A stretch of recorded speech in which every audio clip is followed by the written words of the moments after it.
Welcome back to Goodreads. So today I want to talk about something that probably seems obvious, but in reality it really isn't. So what I want to talk about is book reviews.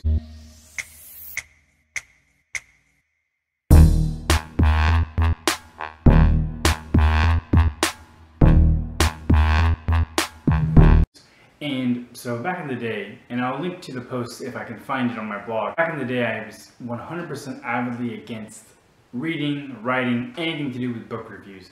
And that probably sounds kind of silly because obviously the channel is only about books and a lot of the videos are about specific books, which essentially means that they are book reviews. So when I wrote the post, I said that, as I mentioned, 100% I don't read the book reviews, I don't write them, and the main reasoning was, who cares what I think? Like, everybody's going to decide what they want about their own books, what they're reading, who they're reading, all of that, and they don't need me to tell them, you know, what's good, what's not, all of this.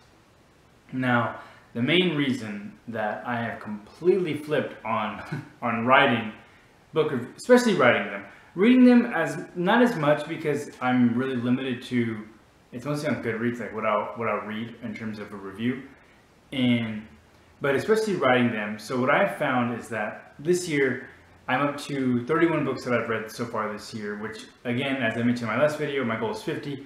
I'm really trying to get there this year. But what I found is I've always been one of those people who I track everything when it comes to my reading. So I had like my spreadsheet, I had my Word document, I had all these things I would rank books, like, you know, best to worst. I would talk about the series, I would talk about the length of the book. I mean, literally everything that you can talk about when it comes to a book and you're reading, I was tracking it in some way. And I was off and on a little bit using Goodreads. Not really, even though I've known about it for as long as anybody. But especially this year, and even a little bit to a lesser extent in the last couple of years, but I've been using Goodreads a lot. And so what I've also found is that in using it so often that I've started just this year specifically, but I've actually started writing reviews of every single book that I read on Goodreads. Now, I don't expect like people to go on there and actually read what I'm writing, but the main reason that I'm doing it is because I found that whenever, let's say I read a really good book, like let's say it's a 4 or 5 star, or maybe borderline 4 or 5 star, right? And what I'm able to do is I can go back to a book that I've read, you know, months ago. It can be completely different from the book that I just finished, but I have an idea when I go back and read my review of, you know, what really made me rate it 4 stars or 5 stars or 2 stars or 1. And so I found that it actually gives me an idea of where I think a book should fall when it comes to just my opinion on it. Now, I can tell you, usually a 5-star read, I know right away it's a 5-star because when I finish it, I'm like, damn, that was a good book. And I've read a couple recently, but what I found is that it's just easier for me to go back, look at a previous review, even if it's completely different in terms of the genre, the book, the author, whatever. But I can go back and read that review and be like, okay, so this gives me an idea of what I was really experiencing immediately after the book, because I always write the reviews as pretty much as soon as I finish the book.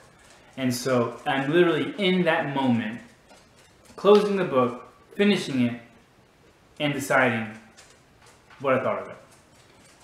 And so I just found that it helps me keep it kind of on a level playing field, because I'm going to be completely honest, like, there are plenty of books on these shelves behind me that I read 5, 6, 7 years ago, and if I read the back, I might get an idea of what it was about, but I'm going to be honest, there's a lot of them that I would have no idea. Like, even like my favorite series, like, that have gone for so long, like Elvis Cole and Joe Pike, Harry Bosch, like, even those series that I love, but they've been going on for decades, and so it's impossible, well, maybe I'm the only one, I don't know, but it's impossible for me to just look at like a title, you know, Trunk Music or Darkest More Than Night in the Harry Bosch series, and remember, oh yeah, I know exactly what that book's about. Like, when you get to those like 4 and 5 star books that are really good, that really stick with you, To Kill a Mockingbird, Lone Survivor, you know, a few other ones that I have, like, yeah, I know that immediately no matter what, and that's years later. But on some of the other ones that are more like in your regular reading and maybe don't stand out as much, it's impossible for me to be able to remember and think back like, okay, I know what I thought on that one, I know what I thought on this one. And so that's basically it. It just gives me an idea to keep everything on a level playing field and to just be able to go back and say, okay, I know exactly what made me give this book that rating, and it'll help me give this new book that I just finished, you know, the appropriate rating as well. And so that's it. I'm sure that everybody watching this is probably thinking this makes no sense at all, because if you're watching this and you know me, you know I have a blog, you know I have a channel obviously, and it just seems right backwards that I would say no to writing or reading book reviews.